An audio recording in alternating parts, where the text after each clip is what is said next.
Welcome to 2-minute concept of physics. Today we will see second concept, that is Newton's second law of motion. So what is Newton's second law of motion? Newton's second law of motion is also called law of force.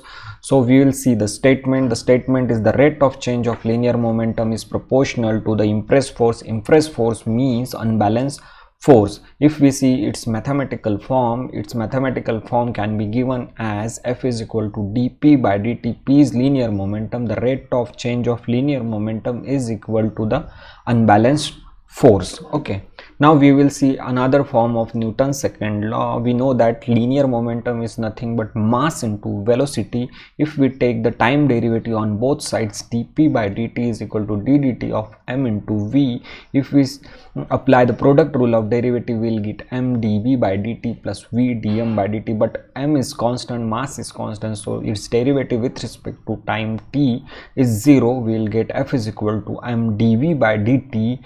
Okay, and f is equal to m dv by dt. dv by dt means rate of change of velocity with respect to time. It is nothing but the acceleration. So f is equal to ma, and this f force is equal to mass into acceleration. Is this another form of Newton's second law? Now we will see one small example. If suppose there are two stones, one stone of 400 kg and one stone of 40 kg. If man is pushing to that stone, a large force is required to push the stone of weight 400 kg and set into the acceleration, but small force is required to push 440 kg stone and set into the acceleration. So this is the example of Newton's second law. Thank you.